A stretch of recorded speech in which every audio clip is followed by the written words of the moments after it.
I'm out. I'm wet. Talk to me nice or don't talk at all, man. Oh my God. Beautiful. How you been, Matt? How's everything been? I think the last time we've talked was like a few months ago. It's been a while. Yeah, it's been a while. Last couple of months has been good, man. I've just been working on myself, and these last couple of weeks I've been like building out systems. For the last couple months, 2 months now, I've been just really working on my health, working on myself. I've been exercising a lot. I picked up Chinese and Spanish again, and recently picked up reading, and just been working on my TikTok stuff. Coming back these 2 months, I took a 6-month hiatus, and I officially crossed 4 mil on last Sunday. So that was like a big jump from 2.4 is where I started in June. And then, so I'm happy. I'm glad that my work has somewhat paid off, and I'm at 4.1 now and just working on that. Yeah. So what about you? I'm supposed to ask them. Yeah. Pretty good, yeah. I've sort of, over the last few months, I've sort of been doing the same thing where I've been like focusing a lot on myself, figuring out who I am as a person. I had to like really spend like 3-4 months just like worrying about the future of the company, doing all like the back end things, trying to figure out how to get like a US bank account, figure out my accounting, figure out all like the COVID grants. Spent a lot of time just learning that. And then during that process, things just weren't moving. So over the last month, I've had to like personally jump back in and just like jump on the phone calls, talk to the customers, figure out why people are not saying yes to our guys, and figure out what they're doing wrong. So that's sort of what I've been doing over the last month. But one thing that really intrigues me, I think I saw you like, you wake up at 4 a.m. and you do these morning jogs or something. To tell me about that. It's not 4 a.m. But I'm just trying to wake up a bit earlier. I'm figuring out what work time works best. I started with 6:30, then I went to 6, and then I went to 5:30, and then after like I did 5:30 for a couple of days, I was like, this is really like unsustainable, because it's like really early, like no one's awake, which is good, but I think like I literally have to sleep at like I have to get in bed by like probably 9:30, because I take like 10 minutes of sleep, and I don't know, it's just I wake up feeling like just like, no, it's too early. So my kind of thing now is 6. I'm gonna try 6 this week, or 6:30, and just see how I go. So my whole point of that was like, I think it's really important that I set these habits, like healthy habits, because I think waking up early and everyone talks about it, conquer your morning. And like we all put it off. Like I put it off myself, and I'm just like, you know what? I'm going to try get that 6 in, and I'm going to try set all these habits up without thinking. Like over time, it's been around like 2 months now that I've been doing like similar habits where I wake up, brush my teeth, like, change, go straight for a jog for 30 minutes, come back, or go on the like oval and do either I do like a 15-minute ab workout, and then I do some push-ups or some glute workouts, because my ass be pancake-like. And then I just like stretch for 15 minutes and meditate. And that kind of process is a really good start to the morning, I think, getting your body, your mind just kind of in place. Just like go into the motion, get your body moving. And also like that means 2 months later, I'm really flexible. I'm super fit. Like my cardio is like insane. I've lost 4 kilos. Like I've never been this fit. Like I can run for ages, and I feel really healthy. And, I don't have to really worry about what I'm eating and whatnot. My skin's good. Like I feel good. And then after that, I come home, take a shower, cook a little bit, something to eat. And then I learn Chinese, I learn Spanish, and then I read for 30 minutes each. And I think, these 2 languages for me, that justification is from Chinese. Mandarin is the #1 language in the world by like triple English, I think. So Spanish comes second actually. And I'd really like to eventually tap into the Spanish music market. So not only that, I also want to be able to communicate with like a majority of people in the world. If I could speak the top 3 languages, then I can speak to literally like half the world, like 50% of the world. And I think that's super important, at the end of the day. Like if you're able to communicate with people, then you just have like it's not even talking about like competitiveness. It's just like you get to connect with more people. And I think that's such a beautiful thing. You know, you get to tap into these cultures and like make friends, you know, have more sense of community through that. So ideally, like I hope one day I can go to like a Spanish country, Colombia or wherever, and be able to like just hang out and live in that culture, to experience something different in a different sense, because you can really fit in with the language. Locals. Yeah, exactly. It's thing that a lot of people really don't really take into consideration, especially like when you travel to countries, say you're Asian, countries, you're Southeast Asian, or say Europe, like predominantly English speaking people, they kind of come off as quite arrogant because they don't want to like try and adapt into a country, or like try and learn a few simple phrases or whatever. They're quite like ignorant in that, they always like try to speak English. So it's actually very interesting that you've done that, and it's crazy what a 6-month break does for you, doesn't it? Like you really take a step back and you were able to like get this routine in.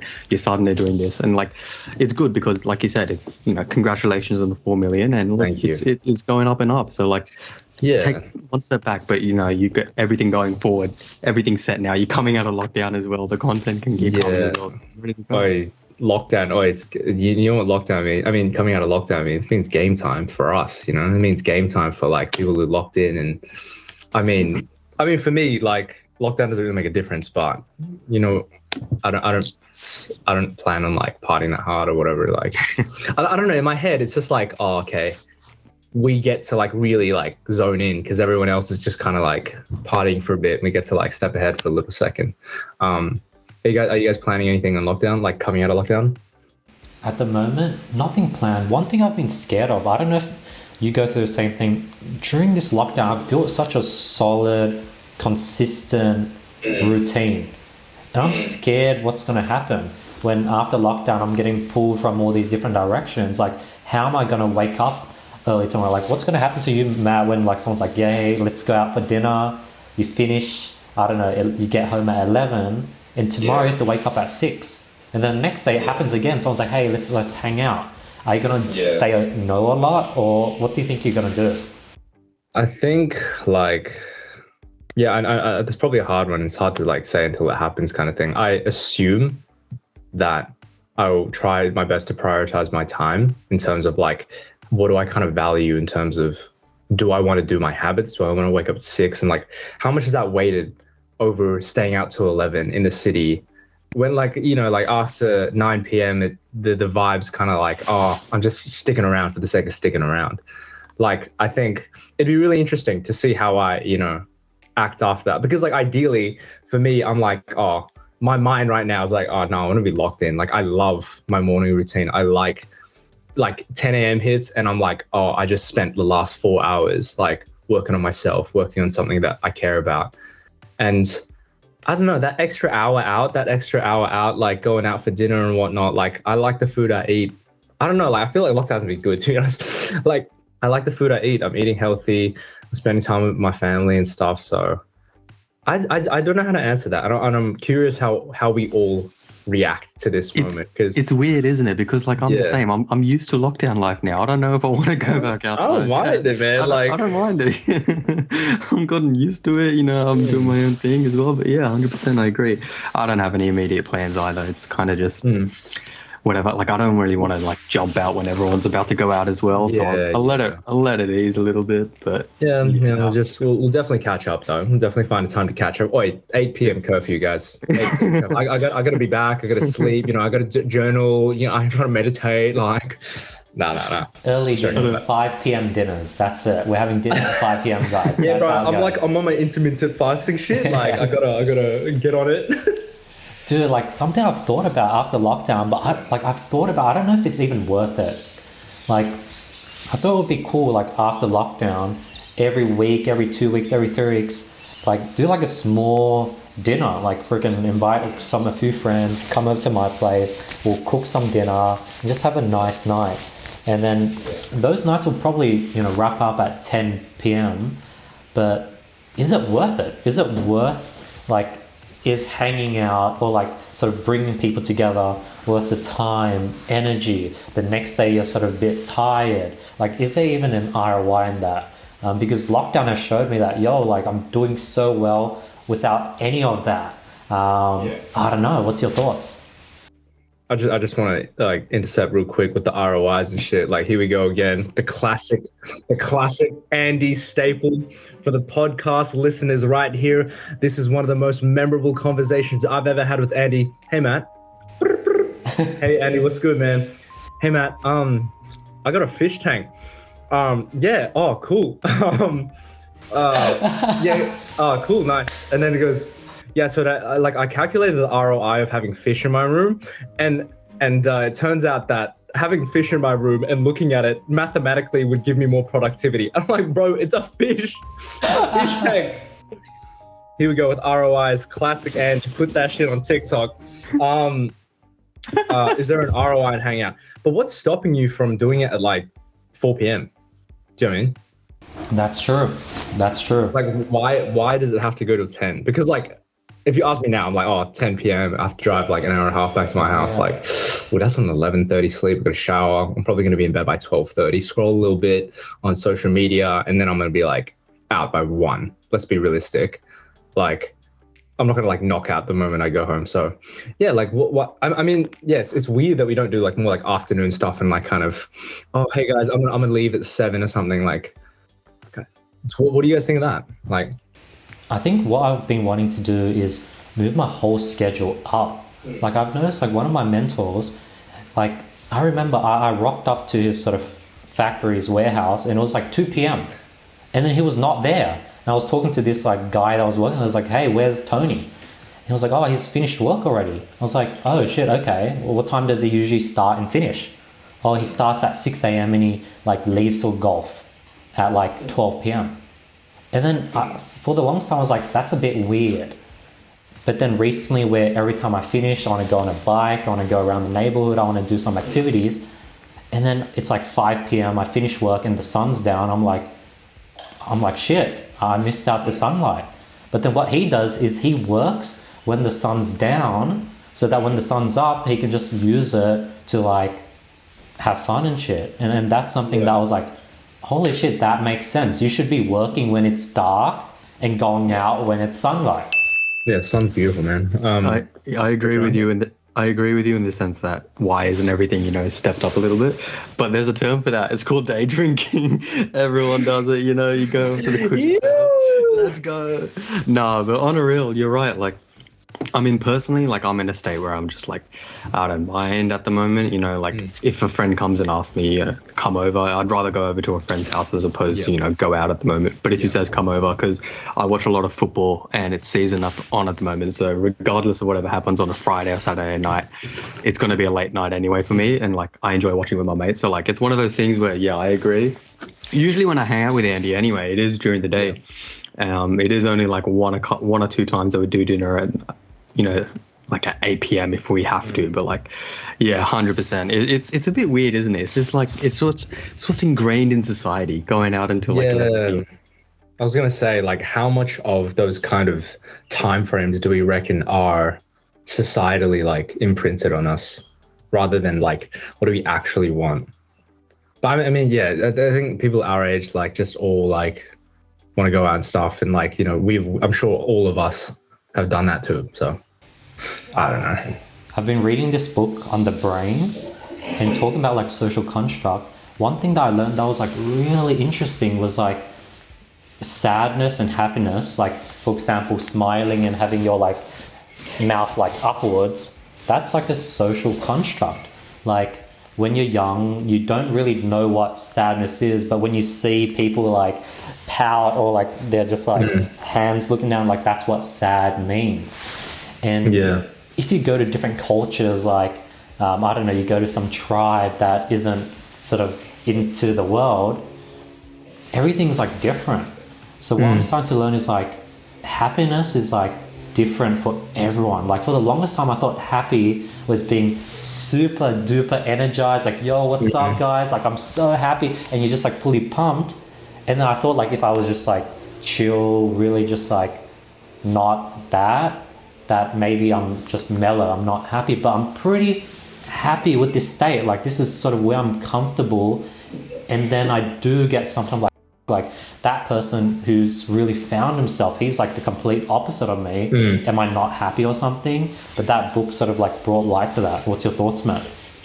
Yeah, I don't know. Like, I think the whole kind of productivity addiction that we have, kind of like what it means to be like successful too, kind of goes down that line. I think it's an interesting perspective in terms of like what is valued in our, you know, Western society of like, oh, in order to be happy, in order to be valuable as a person, we must be super productive. We must be like making millions or doing something like big and shit. But like, I don't know, like I feel like the happiest people that I've seen are always like the ones who like are really happy with their family. Do you know what I mean?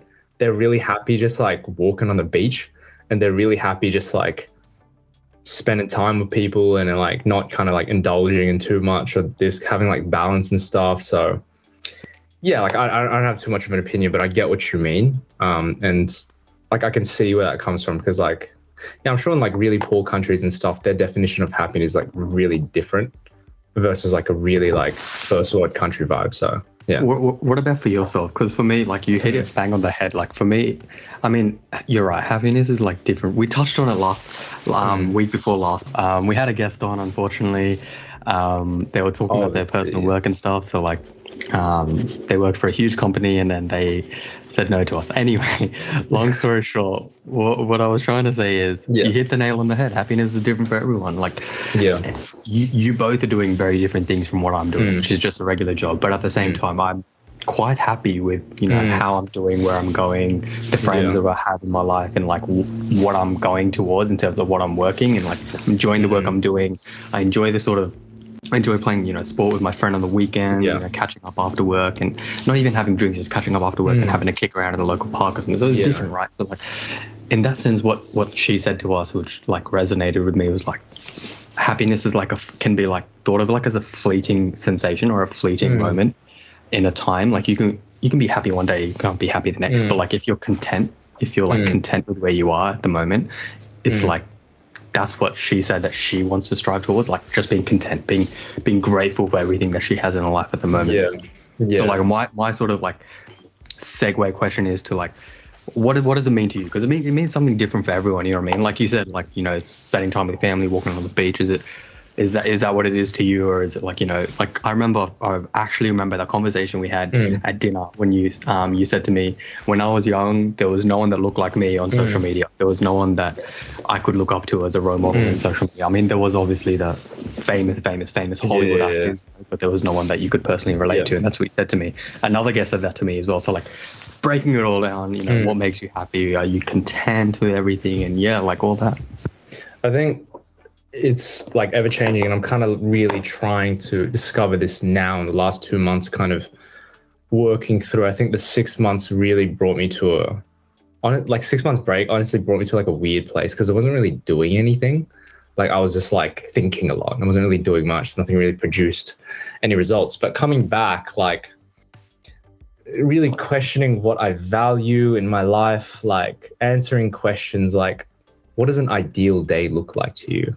Like what does the optimal day look like to me? And answering that kind of question, it's like, oh, I want to wake up early. I want to be able to do some exercise, and I want to like learn the things I want to learn. And then I want to spend time with people that I really enjoy spending time with. And then the rest of the day, ideally, I would like to, you know, put in the work of whatever brings value to society and put it out there. And I think to me, as of now, and that might change, you know, like I've only answered this question like 2 days in a row. But I think questions like that really kind of start identifying what makes me happy as a person. To answer that, I think it'd be pretty similar to say, like, what's my ideal day? I think like being able to spend time with people, like having that sense of, you know, connection with others, and having like a genuine ability to connect, empathize, also do meaningful work, I think. And like only recently I've just started to really connect with that motivation that you kind of talked about, that I told you about, like having a sense of purpose in what I do, especially for like, I think my arena, it's like you just get millions of views, but for what? Like, what's the point? And it gets really just like great, got another million views. What's the point of this? Like you get attention, but like, what's it for? And like even recently, like this was like 2 days ago, I'm just talking out of my ass, but I was just like, oh, if I get 5 million more followers, that's not really going to do anything. Like, honestly, for culture, that's not really going to do anything. It's going to be like, great, this guy has another 5 mil. Cool. He probably earns a lot of money. But if I like say do the impossible, if I enter the top 50 charts of music, like if I do that, that will change culture, and that will like you know what I was talking about, that will make my 13-year-old self have a role model, because he's going to look at the charts and millions of other kids, millions of other people in our position can look at that and be like, that's the underdog. That wasn't supposed to happen. And as a result, I imagine my 13-year-old self will be able to like be like, oh my God, like a guy like that exists. That probably means I can too. It doesn't even have to be like an Asian kid. It could be anyone who feels like they're not supposed to do what they want to do. And I think this is like a developing thought. This isn't like a concrete thought, but it's just like, I want my work to be meaningful. It excites me a lot more when I know I'm like risking and I'm doing things that contribute to something, because it doesn't exactly have to be me. I could use my platform to put someone else on. I could use my platform to like bring attention to other things and build initiatives and whatnot. So I think I'm trying to find more and more purpose in my work each day. And that I think is also contributing to my happiness. Other than that, like, I don't know, like, yeah, spend time with family, spend time with friends, like be able to have fun, like enjoy life and live in the moment. I think living in the moment is so like important, you know, being able to actually enjoy this moment right here, because it could be gone tomorrow. So stop and smell the roses. Yeah, man, dude, like I've been, I met someone at the beach like 2 weeks ago, and we were just talking, and she was just like, she's like a mom, like, and she was just like, oh, I was just like, oh, what's your number? As in like, because we're going to do some work stuff, because she like works in corporate and she wants to like ask about TikTok. And I was like, what's your number? She's like, oh, I don't have my phone. I'm like, oh, okay. And she was like, just stop using your phone for like 10 minutes a day, you know, like actually disconnect from technology fully. And then after that, like I've been going out and meditating, like without my phone, just like nothing. And I just sit there and I just like breathe and like literally like smelling the roses. I can like hear the birds. I can, you know, hear the wind, and it's just so like in the moment. I'm just like, wow, this is like it sounds like weird, but this is like a great moment right here. And you know what, like it's important that I live in this moment. And I think that's contributed to my happiness a lot recently, being able to step away from consuming and just like go for a walk, no phones, nothing. And like my mind is like actually clear, and just being like, oh, that's a nice tree. Oh, that tree was here, that tree was there. And I like say good morning to everyone. I think that's really, I don't know. Yeah, it's nice. It's a fantastic answer. It was honestly a fantastic answer. And yeah, I completely understand where you're coming from with that. Yeah. In the TikTok space, so congratulations, you've hit like 4 mil, which is crazy. When you're talking about followers and how like an additional 5 million doesn't mean anything, one thing I didn't understand about the TikTok space is like, you're probably one of the biggest, most followed in Australia. I don't know if there's anyone else more followed on TikTok in Australia. Is it because like your audience is like a mix of everyone overseas? Like for example, like, I don't know, when people think of Australian TikTokers, the first thing that comes to mind is like Fonzie. But he's at like 1.6 million. You're like nearly triple that. What does followers even mean on TikTok? And does it matter if you have 20 million? Does that even mean anything? Oh, yeah, I guess it's like what objective. I think for Fonzie it works really well because like a lot of his brand deals are in Australia. He gets a lot of brand deals for having 1/3 of like the following, I guess. Exactly, because like he has a very niche market, which is great. I mean, like JB Hi-Fi, Australian companies can hit him up for promo, and that's like guaranteed Australian views. If Australian comes to my thing and they're like, oh, hey, I want you to promote, I don't know, General Pants Co. I'm like, dude, no one knows you. Like, and my fans don't care about General Pants Co. they probably care about like the big global brands. And There's different levels to this. You go back and there's different levels. yeah. All right. I'm Like- not an Aussie. Yeah. Like I just don't land Australian brand deals. Like that's just pure fact, because I'm like, dude, I have 1%, 2% Australia, and I just don't really care. Like I'm not afraid to say it. It's just like I don't think Australia, like it's important, but at the same time, like I'd rather have US fans, I'd rather have fans in Asia, I'd rather have fans on a global market. Australia simply doesn't even have 30 million people. I mean, you go to a city in China, they probably have triple that. You know, like it's just nothing compared. And I'm just like, I don't want to focus on Australia. That was never my approach. So I think in terms of what I said before, like gaining more followers, and to answer your question, it's more so like, what does it mean? What is it contributing to? If it's just, oh, I get 5 million followers, and it makes me more famous because more people think I'm like good looking and attractive and whatever, then like, what is that for? It's not really doing anything. Like, yeah, like there's another side to it, which is like, oh, I'm providing value by, you know, entertaining them and like, you know, doing that. But still, to me, it's just like, oh, I think I really need that prop of being like, what do I want in this too? What am I using this for?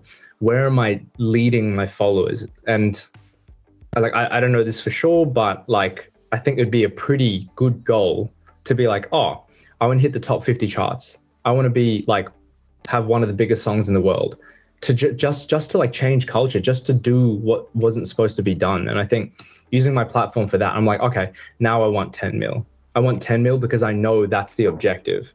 Like, so yeah, I think the purpose behind getting more followers, if it's just pure intention to like make me more famous, you know, feed my ego, feed my like self-centeredness, like then like it genuinely doesn't feel anything, because I hit 4 mil and I was just like, I don't even want to like, I'm not sure I want to like celebrate. What is it for? Like, great, you guys follow me, I'm glad, thank you.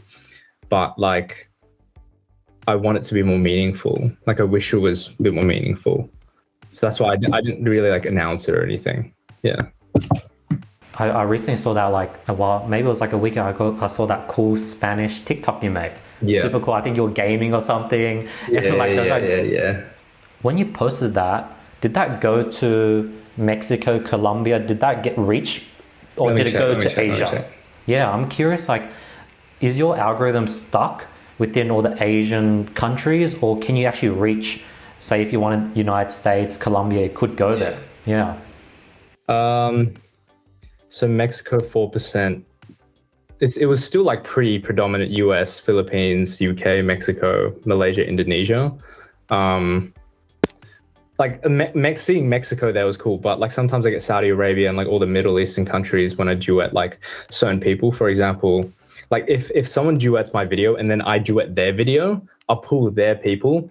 Like some trendy videos that I've done are like heavy American, like 50% American, but usually it goes US, Philippines, like, and like UK, and then like all this other stuff. So I can pull from different things. I think the message, I think how the TikTok algorithm works. Are you guys familiar with how the TikTok algorithm works?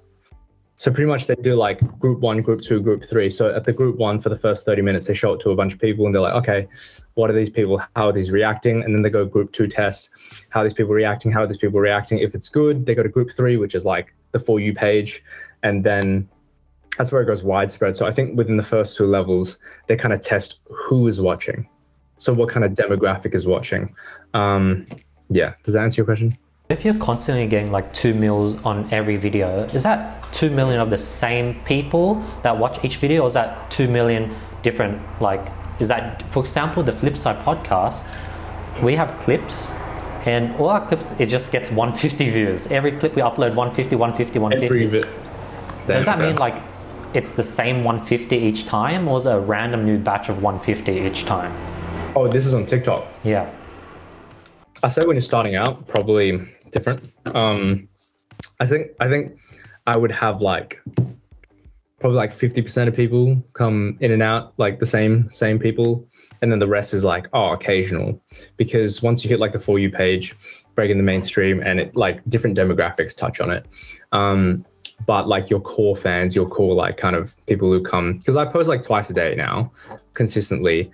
I think people can expect me to like be posting this stuff. So It just depends. Some videos do better than others, and like it's the long-term game. Like how long can you last creating content that people actually like? And I think eventually it will become, I mean, it's better if it's the same people, obviously. You don't want like one night stands with all your like followers. You'd rather have like a really healthy relationship. So that's what you're aiming towards. That's what you're aiming for. You're aiming for having that healthy relationship. Yeah. I don't You know, I'm not about that. I'm not here for one night. I'm here for a sustainable business. And then what do you think helped you the most grow on TikTok? Was it the unique content?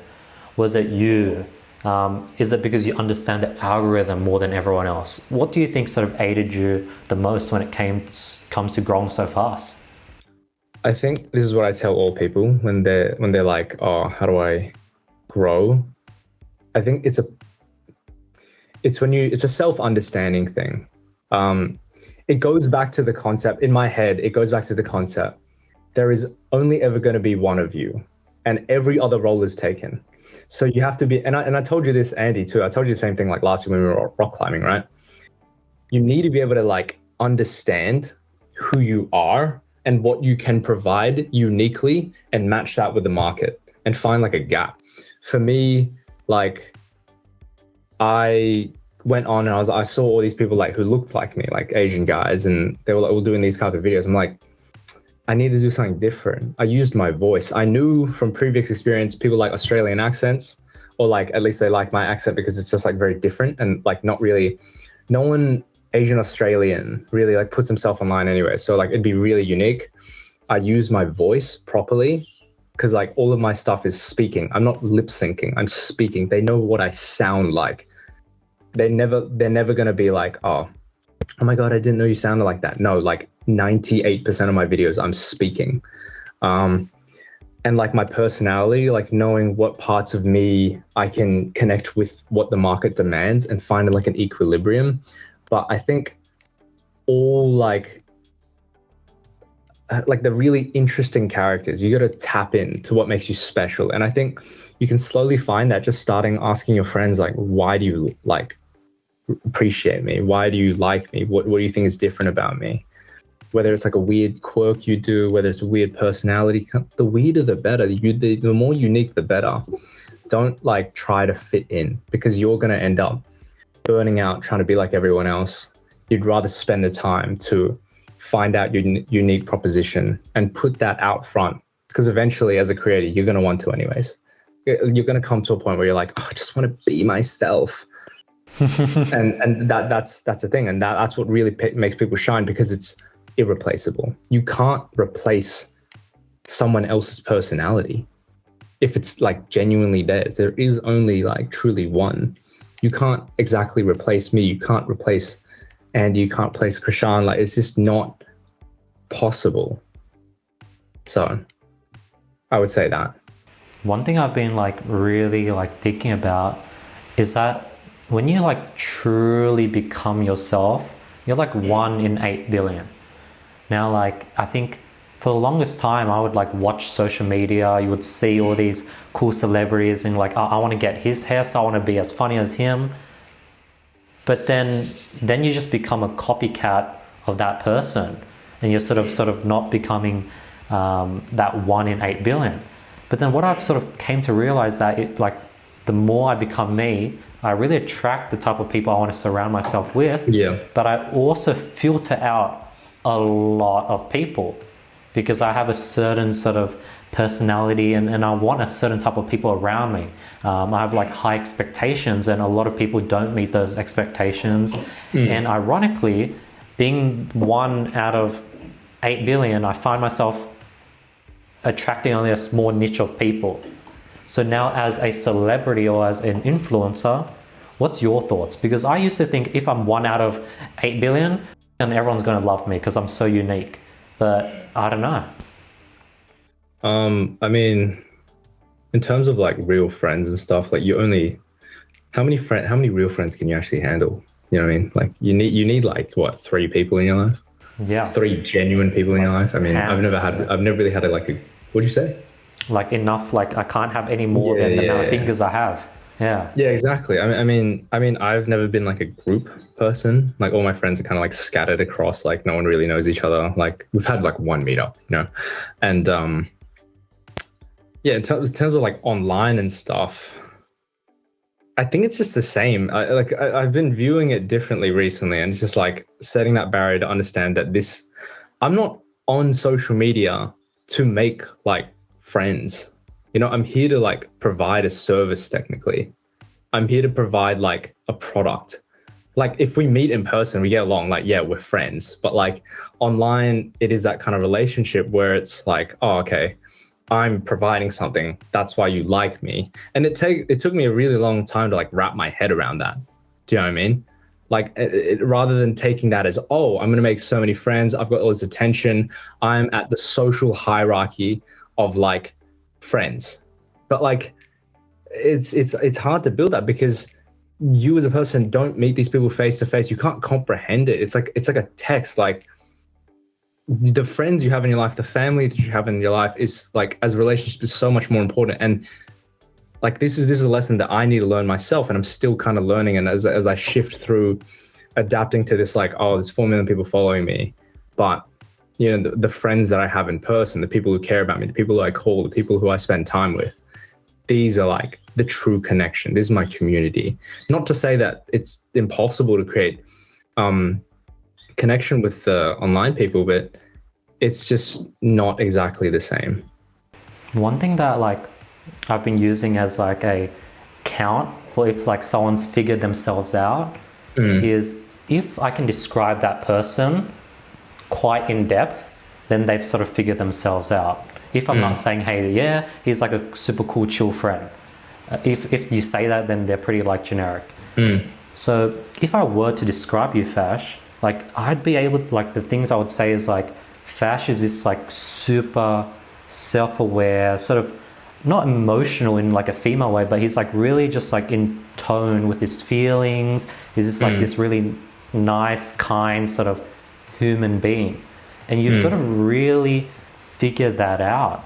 How early on do you think you've sort of start figuring out yourself out? Has this been a thing over the last year, 2 years, 5 years? Because you've really doubled down on that emotional sort of confident, but like not in a like a cocky way. You're confident in like an emotional way. I don't know how to say. Emotion has this negative tone to it, so I'm being lightly with how I use it. First of all, I want to say thank you. Sorry. Like, oh no. No. But in terms of answering your question, I think I tried to start when I was like really young. So like 13 is roughly the time that I started to like try to pay attention to these kind of things. How do I feel? How do I feel like I fit in society? And growing up and all that, feeling like an outcast, I was just like, oh, I want to spend time with this stuff and how I view myself, how I view my confidence. Like it all started with like, oh, why is everyone getting girls and I can't? It all starts with that. Like, and it was really weird. Like, the moment I decided that, I was just like, you know what? I want to like be myself and say the things I don't want to say. I'm going to look like an idiot, but I'll do it. And like, it literally within one day, you just start trying shit. You're like, oh, what do I want to say? What do I want to say in this situation? I'd say something to a girl and it'd just be like, whoa. Like, it wouldn't even be that like crazy or anything, but it'd be like, whoa, I said that. I said what I felt. And those kind of like habits and those kind of reactions to the opportunities where you have a choice to either say what you should say versus say what you feel like saying or do what you feel like doing rather than do what you should do. I think it builds up over time and it just builds up over time. And yeah, like until now, I mean, I still have like my ups and downs. I gotta say, like, in terms of addressing like not being cocky and stuff, I think last year I definitely, as a result of the fame, like it really got to me. Like not in the worst way possible, but unconsciously, consciously, whatever. Like I will happily admit that I felt on top of the world, and I felt like I was like in a sense better than people. I'm not proud of that feeling. I'm definitely not proud of that because it separates myself and I don't like it.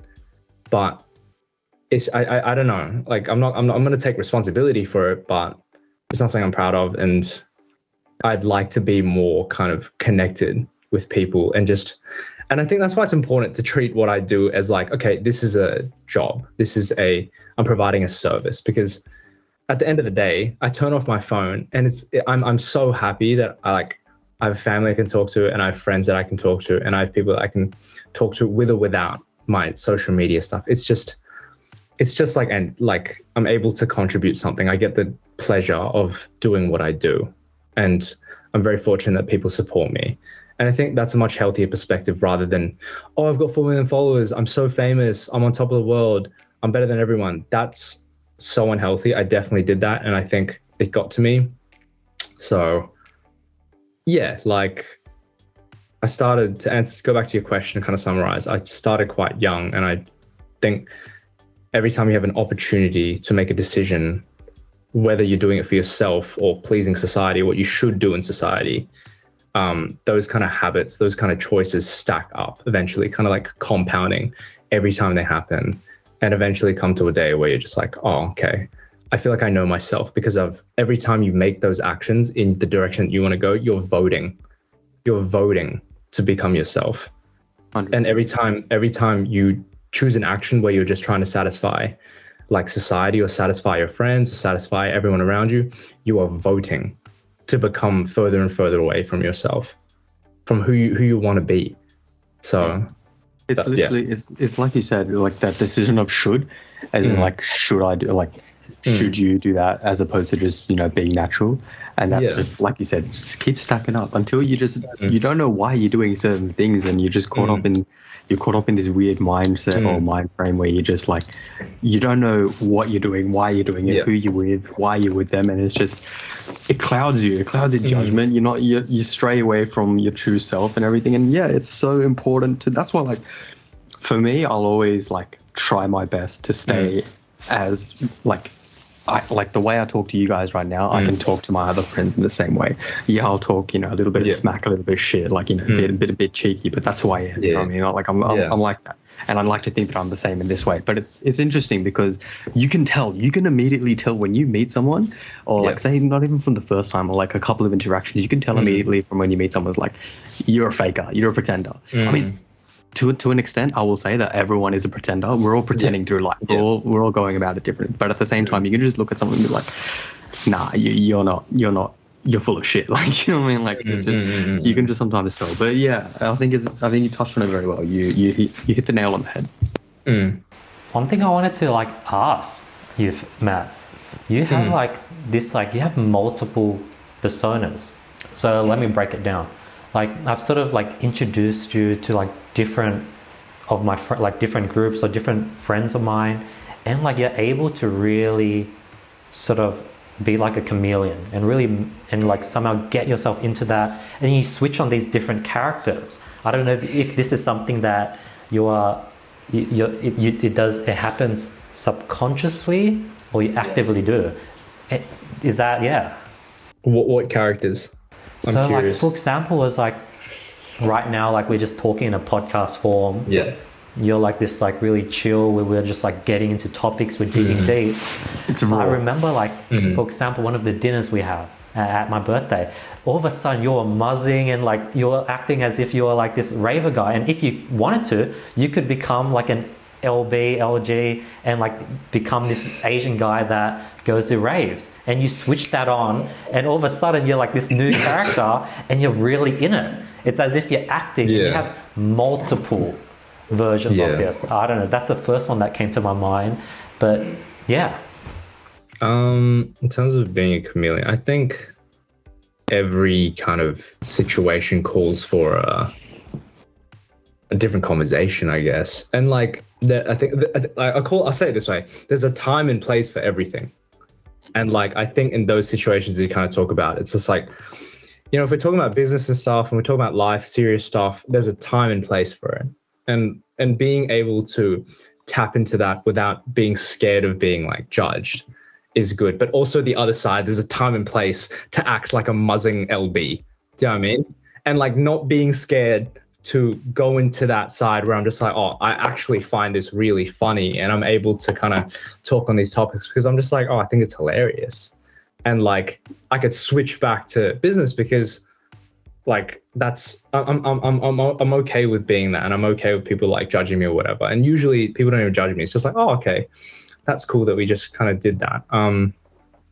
I mean, do you think all these different personas are like sort of your own different personas, or do you think you've practiced and sort of built this confident, cool party version? Dude, I straight up go in my mirror every night and I chuck a hack, brother. Ready for it. I'll interject as well because I know what you mean. It's like some situations it just calls for it, right? Like if you just have a nice hack, it just calls for it, bro. Just get that fat as an arm. It's like you said, there's a time and a place. Like if you're with heaps of friends, like okay, you're in a boardroom meeting with like TikTok CEO, you're in a business meeting with TikTok and heaps of business people.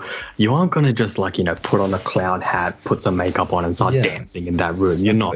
Right, you know what I mean? So like like I know what you're trying to say, Andy, but I guess the way to interpret that question is like, it depends on the different people because not everyone's the same, right? And like it's so hard to be you can be yourself around different people, but at the same time in different groups of friends that you have. I'm not saying that the way I'm speaking to you guys right now I'll be the same when I go with my friends. Like I said earlier, like just talk shit, just be a rascal, whatever. I'll be an idiot.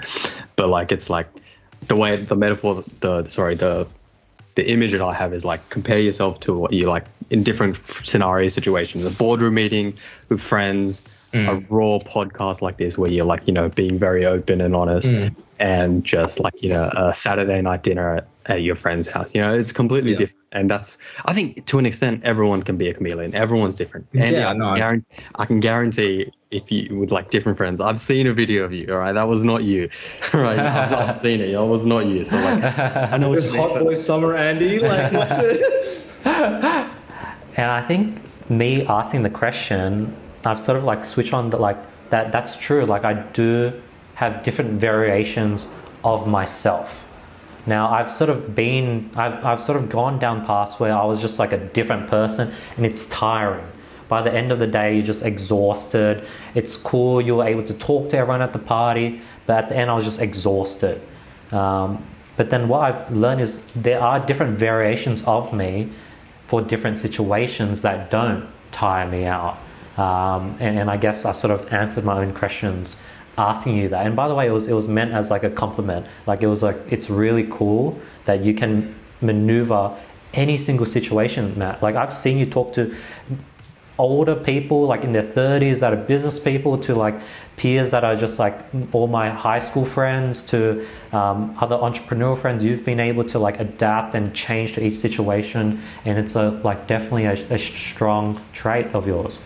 Thank you, I appreciate that. I think another thing is like understanding what the emotion is within the kind of conversation. I think like it just kind of popped up as you mentioned kind of the different situations, like each part has a different emotion attached to it, and being able to like channel that emotion when people are like happy and excited. Like it's good to be happy and excited with them. And when it's a bit more serious, we're talking about more serious topics, it's more kind of that emotion of like calm and reflective. So yeah, no, I appreciate that. And I do agree with Sean in terms of like I think everyone does that, including you, parents, probably like everyone does it. You kind of have to, because like, I mean, if you were all the same all the time, you'd be pretty boring, to be honest. But like, I mean, are you going to talk to a girl the same way you talk right now? Like, no, like it's just, I think that's a great example. I think when you talk to a girl or when you talk to someone you like it's a different, you go hot boy summer, like like you're not gonna be like, hey, my ROI of this date is not really right now. I gotta dip. My fish tank at home gives a better ROI. Like I gotta jet. Like my bad. Like this date was $37, and the intrinsic value of it is just not exceeding $37. I'm at like $29.75 right now. and I got a jet. It's 9:75 p.m. Like, You got to come with a sauce. You got to come with a sauce, and then you got to whip that. Yeah, I guess. Yeah. Oh, that's too good. Dude, I'd literally probably like think it like that. I'd probably be like, the amount of dopamine I'm getting right now, it's not fun. It's not fun. Like, I'd rather be at home. And I've got a new karaoke set. Like, this hour I'm spending with you, I'm not getting enough dopamine to make it worth it. I'm out. I'm out. I'm wet. Talk to me nice or don't talk at all, man. Oh my god. But I wouldn't say that out loud, but Andy, we gotta get you a Tinder. We need a date. Like, honestly, we need a dating show with you, bro. Like that, I would watch the shit out of that. I would watch the shit out of that. I need a producer. You know what sort of show producer. it'd be? It'd be like Andy versus like 20 women. We just hire out a studio and just I would. yeah. Oh, I would pay to watch that, dude. And just have like a full cinema fee, like, to watch that, like, for real. have like speed dating and everything. 100%, dude. I would so watch that, and I would gather people to watch that. Andy, that would be so good. Dude, I'm actually like, you're bouncing ideas off me. Scenes where they're like cutting away, and they're like, well, I just don't think the dopamine rush is worth it. Like, like, you know, like, there's like behind, you know, there's like Kardashian kind of like cut scenes where they're like sitting in front of the green screen. They're like, oh my god, that was so off. Like, Dude, I my think calculations aren't working right now. Yeah. like I'm thinking about that. Like, that would be cool. Like, rent a place, find 20 girls, one filmer, one guy just like to handle cameras, mic everyone up, editors, and that's it. That's it. Yeah, and what's the ROI though?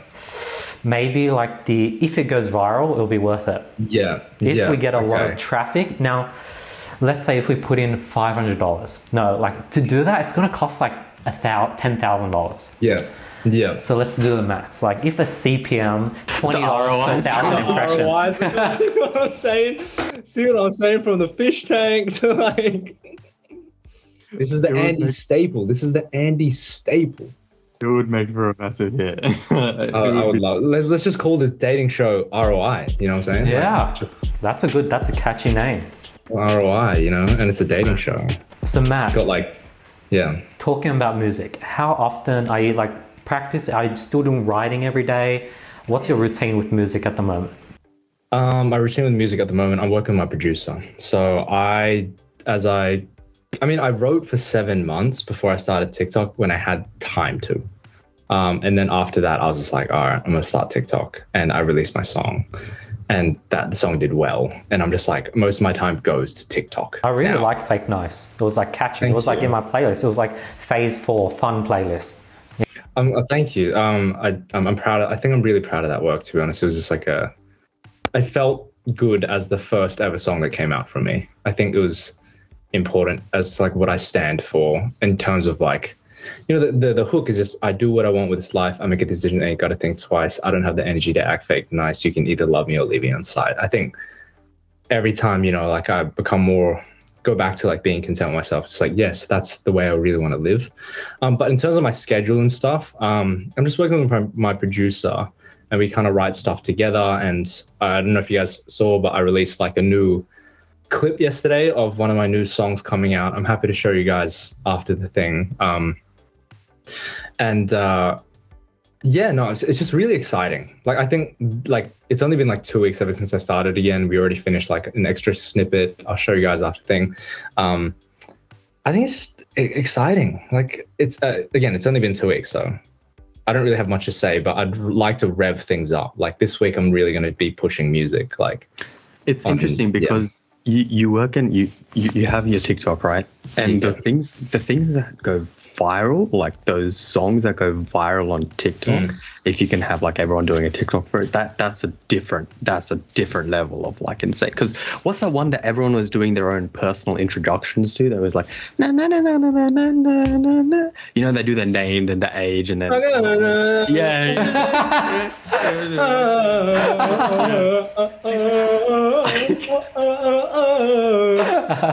I want to throw my phone against a wall if I ever hear that song again, you know what I mean? But it hit, it stuck, and it worked. Like, I'm sure that song got heaps of hits. So, like, is that like a goal or anything? Places. There are 3 places in Viral 50 or Top 50 that are that song. Like there's 3 like there's the original, shit. remix that are in the viral 50. It's insane, and they're all raking up like millions of like hits each day. It's crazy. The numbers are crazy. Who's the right? producer? So like, is there like a guy behind it? Is there an artist behind it? yeah, it's an actual of song. course, Yeah. of course. It's like an So, like, African guy. I'm not sure. Yeah, I think it's like an Afro beat sort of. You can tell, like, you know, from the hook. And Did he? Yeah, Was he popular beforehand, or did this blow him up? I have no idea. I actually have no clue. It sounds like he did make music before, just based on the Yeah, quality. I think that's what happens like nowadays. It's like these artists who I'm not sure if he got lucky. I don't know if he tried to push it. One person I can say that didn't get lucky is Lil Nas X. That kind of, he's very intentional about marketing, and that's why he's stayed in the game. Yeah. So like we will know in a year's time from this artist who sang the Ule song that do we Where still they know sit. who he is? Exactly. Like yeah. do we know who he is? And if not, then that means then he didn't intentionally do it. Like there's no way, because it's Yeah. just like an accident. Someone else posted it and then it got viral. So But like, yeah.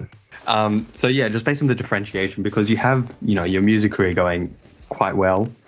Andy told me once, I think you got like fans write to you and stuff, and like, you know, they send you fan mail and stuff, right? So like you got your music career, which can garner its own audience, and you have your TikTok audience. Do you plan on merging the two, you know, doing some TikToks with your audio in the back, hoping it blows up, or do you plan to like set it separately? Because like you said, your success is measured in a year's time, whether you remember the person or not. Yeah. I merge it. Like if I have 4 million followers, I might as well like just use it. And I mean, I literally posted this clip yesterday. Like, you hear it? This is music. This is my music TikTok.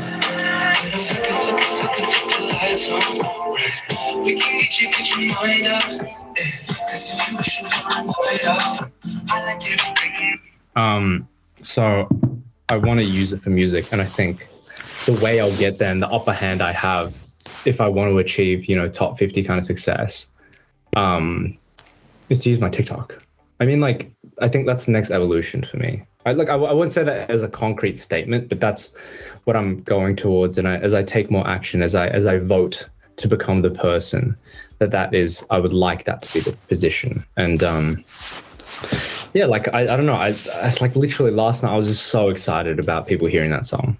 I was just, and I'm like, and the fact that it has 343,000 likes, it just makes me like, oh, I'm glad people like it. Genuinely, I'm glad people like this piece of work, and it makes me much more excited than like doing a POV, because it doesn't feel really like evolving.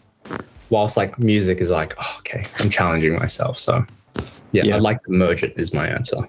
Yeah, using your own craft, why not? You know what I mean? Like it's all 100% authentic as well. Like you can be the Joji of TikTok. I think Joji started on YouTube and then eventually transitioned into like a huge artist, like the Joji of TikTok. But sick. 100%. Matt, would you like make songs that you know could go viral on TikTok? Would you like sort of, with your knowledge of the TikTok algorithm, would you create music for that? Or would you create, Well, this exact thing was like we did it exactly for it.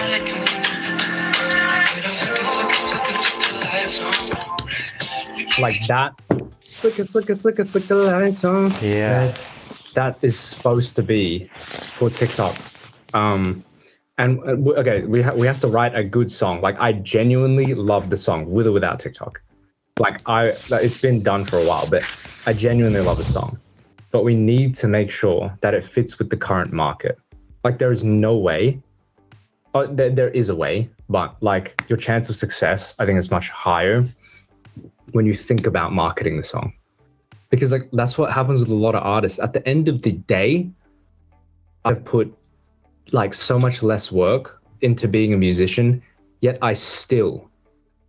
it's been a year. I don't even talk about my music. It's been like a whole year. I still have 27,000 monthly streamers. I literally haven't talked about my music in so long. I've been away for 6 months, dude. 6 months. And there are artists out there, and I empathize with them, like who are like going day in, day out, doing gigs, blah, blah, blah, blah, which is like all power to them. But their lives would be so much easier if you marketed it. If you got on TikTok and thought about, okay, how do I market? How did people discover my song? It's like Mr. B said, why make a video if no one watches it? I mean, like for yourself, great. If you genuinely want to do it for yourself and you can literally do it for 10 years without anyone watching it, I mean, all power to you. Like, but it's like being able to give a gift to someone. How do they receive that gift?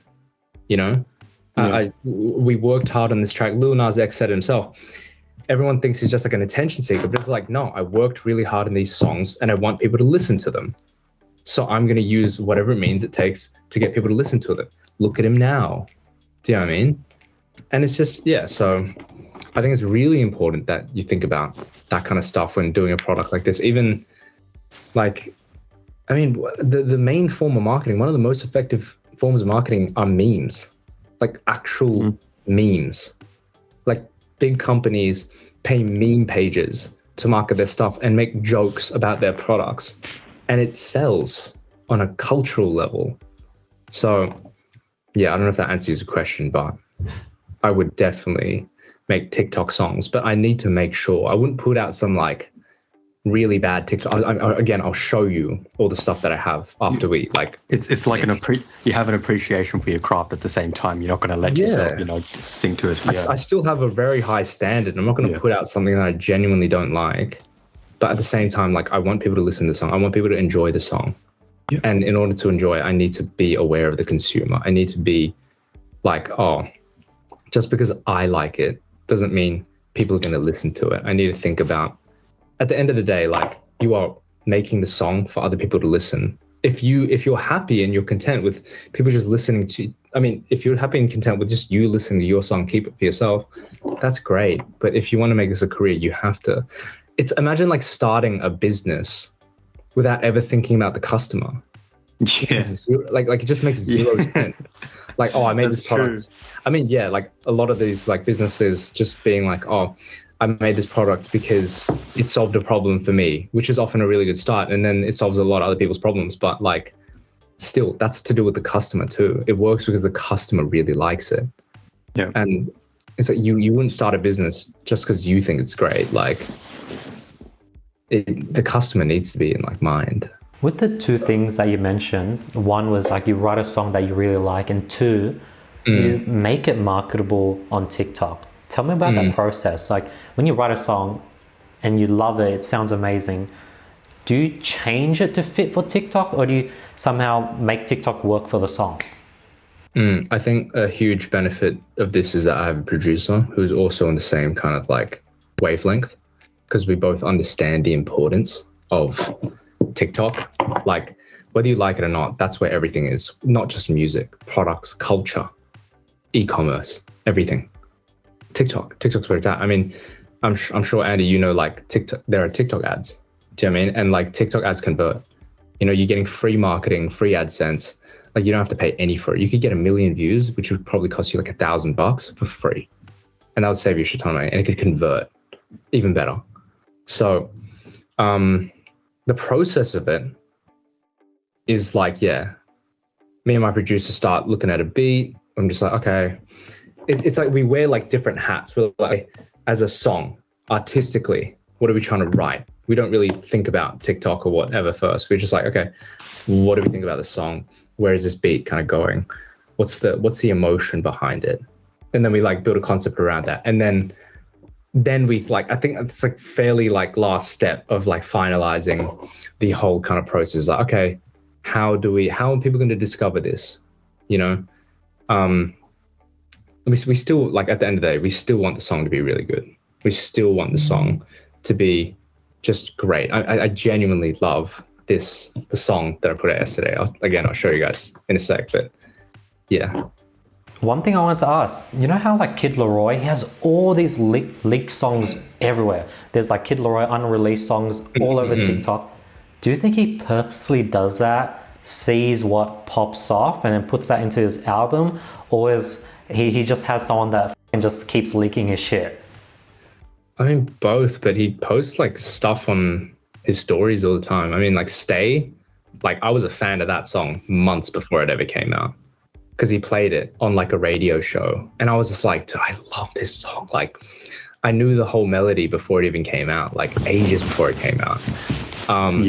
And like if you look at Kanye and like the whole thing with Donda, it's actually like beneficial to like show your work a little bit to see how the market works. And that's kind of the approach that I want to take, because it saves time, saves money, and saves everyone else's time and effort. You know, like if I ask my fans to push a song that's obviously not going to work, why? You know, like I'd rather give them a really good song and be like, hey guys, I'm really passionate about this one. Like let's make this work and let's put this in front of a lot of people. If they like it, I like it, I'm passionate about it, they actually enjoy the song, they don't have to force themselves to listen to the song. I think it's beneficial for everyone, you know. And would you like split test, like drop 10 different tracks, see the one that gets the most likes, go hard on that 1 out of 10? Is that like a good strategy? Yeah, that's exactly what I'm doing. I think it's the most efficient, and like, yeah, I think artistically it makes sense, because we're just having fun with it for now, you know. Like we're just doing like a little bit of this song, do a little bit of that song. Like a full song takes effort, you know, it takes time, it takes money, and we're just like, okay, we create these like really good partial clips, reels, like like a minute or two, and then if people really like it and people are like, okay, we really want this song, and we know it's like working, I was like, let's finish it, you know. Let's look at Charlie Puth. I don't know if you guys have been seeing his TikTok recently. He's probably raked up at least like 10 million likes on one song. He's just being like, what if a song started like, and then like he'll do the thing. Like, look at Charlie Puth's page. He's got so many people interested in his song because he's literally documented the process of him creating the song from scratch. And people are like, oh my God, this sounds really good. I really want to listen to it. Rather than, you know, the traditional path, which is work like 3 years on an album, put it out to your Instagram followers, and then have 30 people listen to it. Do you know what I mean? I could like, what's market the point? testing? Like it's just like you put all this thought in it. I'm like, great, it probably sounds good too, but no one cares. It's just like, not to say the music's bad. It's just like, if you put it out in front of 30 people and like it's their first time hearing it, and you're like, you don't follow up, you don't do any pre-release marketing, you don't do after like release marketing, how is anybody going to find your song? It's just going to be your hometown friends, your high school friends who still follow you, and like, I don't know, your parents and your cousins. Bro, it's like 30 monthly listeners. Do you know what I mean? It's crazy because like you're able to use, you know, essentially the, let's say the data analysis that you've, you know, been so used to with TikTok. You're able to like, you know, apply the same mindset when it comes to, you know, releasing your craft and, you know, being able to gather new audiences and garner garner more attention to your music. And it's crazy. Like, you know, it's a different way because it's a new era, new world you know, that we live in now, as opposed to just, you know, releasing music. And it's crazy. I think also that kind of attributes to the traditional path of like releasing music, which is like get a record label, get this, get that. So there usually is like a lot of signed contracts here and there. And then, so like for now, I'm not sure if I'm going to sign or anything, but for now, like I just want to do it independent because I've got my own network. I've got my own kind of push. Like I don't really need that if I can test and I can verify if my song gets 1 million views. Like I can do that within 24 hours. No need. No need. Like versus the traditional path. Oh, go get a record label. Go make sure this. There are like and so much respect for these guys. Like I have heard so many artists who sound like, bro, they blow me away. I was at like a party with Sonny, and the guy who was there, who had a guitar, and he just sang, and I was like, dude, I've never seen anyone sing this well in person. I told him like 1 million times. I was like, holy shit, dude, that was moving, so moving. And I'm just like, oh shit, like that kind of thing. You need, without the marketing mind, how are people going to hear you? Like even I wish people could hear you and stuff. Like it's amazing stuff. It's crazy because the last guest that we had was literally a co-founder of this hip hop music scene for Australia. They're trying to promote these artists, and they're trying to get around to it. So like they're working with these artists, and they're, you know, trying to listen. So they do like, you know, weekly listens and artist spotlights and stuff. So, but Andy, going back what you said with the Kid Laroi in terms of, you know, does he intentionally do it? Does he work hard? From when I talked to my friend Amit, the co-founder of Waze, he was telling me that he's talked to a lot of producers in the scene that have worked with Kid Laroi previously, and they said he's one of the like even at like what he's hit the 13, 14. He was probably here when he was 14, but then he he hit like global stardom at like what 15 maybe, right? Yeah, so like, but apparently hustler. Yeah, he is. Apparently, he's the hardest working, one of the hardest working artists that they had, even at 14. Like, he was crazy hard worker. So, like, yeah, it's crazy. It's insane to think. And like, yeah, 100% right, Fash. You need to like incorporate the ability to market your product, and like, like you said, there's why rush to a record label when you have the ability to do that all yourself at the moment in terms of tracking and marketing. Yeah, it's crazy. It's a different world. It's a different time. I think so. Yeah, man. Like, Kid Laroi, like. That's crazy. I did not know he was just such a massive hustler, because I know he he's a fan of the 48 Laws of Power, but he really does it. He's made it seem simple. I don't think it's simple though. It's not. But that's like one of the laws, right, Matt? Like make your success seem like it was easy. It'll make it like as if it was a walk in a park. And that's sort of what he's sort of done, where he's like sort of look like this like kid that's sort of just like. Yeah, I can see that. I don't know, because I listened to him, like, I used to have more monthly listeners than him. Do you know that? Really? Yeah. When I was listening to him, he had like 30,000 monthly listeners. I had 60. At one point, I had more monthly listeners than him. Do you know? Shit. No, but like looking into his story, I think it was an accumulation of a lot of hard work over a lot of hard years.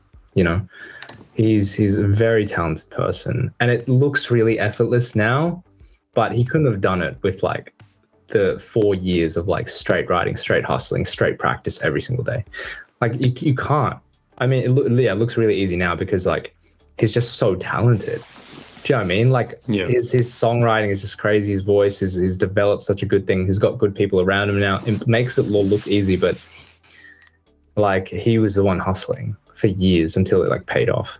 So again, I had more monthly streamers than him. So now it's like I'm just saying like now is number like 5 in the world.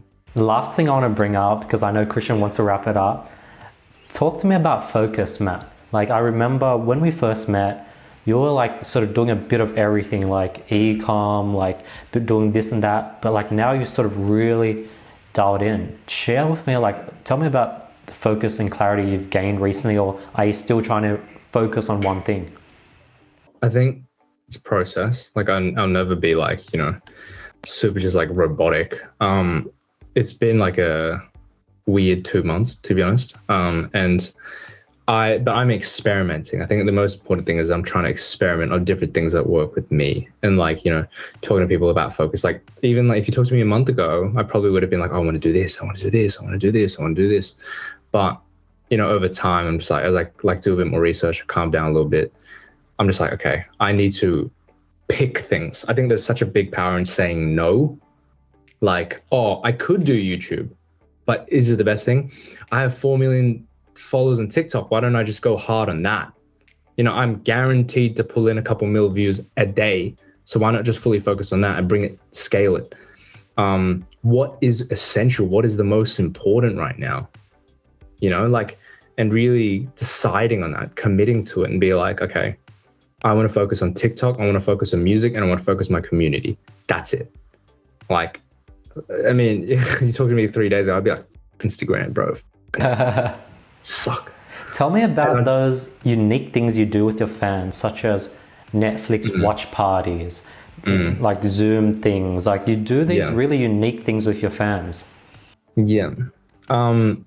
Well, it's just like going out of your way to like go above and beyond to spend time with them. These are the people who are like your ride or dies, These are the people who want to actually support you. These are the people that will turn up to your concert when you put one out. And it's like, I don't know, like Gary Vee puts it a good way, like jab, jab, jab, right hook. So you give, and then you ask. Not to say that it's like systematic, but like, the more you give, the more you receive. So I'd like to think that, I care about my fans. I genuinely do appreciate it like so much that they support me and stuff. Like it's been hard for me to communicate that recently, but I do want to like do it more. It's just, doing things that like out again, it sets you apart from other people. If you just keep doing the same thing everyone else is doing, just being like, oh, like, I don't know, I'll DM you or something, like, which is great and stuff. But like, you could do above and beyond. Like when I hit 100K, I wrote 100 handwritten cards to people, and like I just sent it. I spent like $300-400 on that. I don't know what the return is on it, but at the end of the day, think of like a business, right? If you were selling, I don't know, what's a random thing you could sell? Camera lenses. And every single person that bought a camera lens from you in the last year, out of nowhere, you just write a handwritten card to them. Do you think they're going to come back and buy another camera lens from you if they want to buy a camera lens? Of course. They're going to be like, holy shit. Like, I bought a camera lens from like 2 years ago. Like, why am I receiving this? This is so great. Like, it's just showing that appreciation, showing that you acknowledge that, they've come along this journey with you. And I think that's important, I think that's really important. And I think that may be one of the reasons why I can leave for 6 months and come back like stronger and nearly double my following, because like my ride or dies are still there.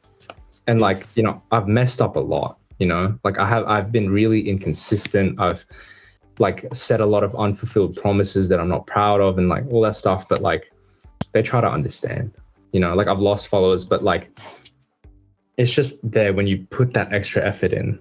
Like, that if you leave, I could probably maybe leave for 10 years. I don't know. But like, hopefully there's people still like, be like, oh, okay, we'll wait. I feel like the appreciation goes a long way in making you more relatable and more like human, as opposed to, this, it's so easy to see people on TikTok and see a large number like 4 million and not revere them as someone like them, just like another individual trying to, work their way through life, what I mean? So it gives a human touch to it, makes it seem more relatable, and that way they can, attend to you more, like, consume your content more. They're like you said, they'll be more willing to come back. They'll be more willing to see you again. Yeah, it's just having that connection. It's like treating like do what you would do with a friend. Kind of like you show that appreciation. You write them a handwritten card to say thank you or congratulate them. Like, those kind of moments really like stick apart. I mean, they're more meaningful rather than just being like, oh, you think I'm hot, you think I'm cute. So just above and beyond. That's just like in very business terms, custom relationship management, like going above and beyond. So consumer-centric. Great freaking episode. I really appreciate you, Matt, for spending the time to catch up. I just love catching up and just doing these talks. I always leave with different ideas and thoughts, and I just love talking to you. So I really appreciate you taking the time to do this. And thank you. Thank you for having me. Thanks, guys. Literally, like, honestly, so today is the 10th of October. If you're a date, you'd be a 10 out of 10. There's a 10th of October. Today's episode 55. Look, honestly, Matt, it's been such a pleasure having you on. Like, we really appreciate your time. It's a Sunday afternoon as well, so like, honestly, thank you so much. It's been such a good episode. I learned a lot as well, being able to like, watch him from the side, and just want to share my appreciation. I'll let Andy close it off, but thank you, man. Great episode, guys. Really appreciate you guys for listening. Matt, thank you so much for doing this, and have an amazing week, guys. Peace.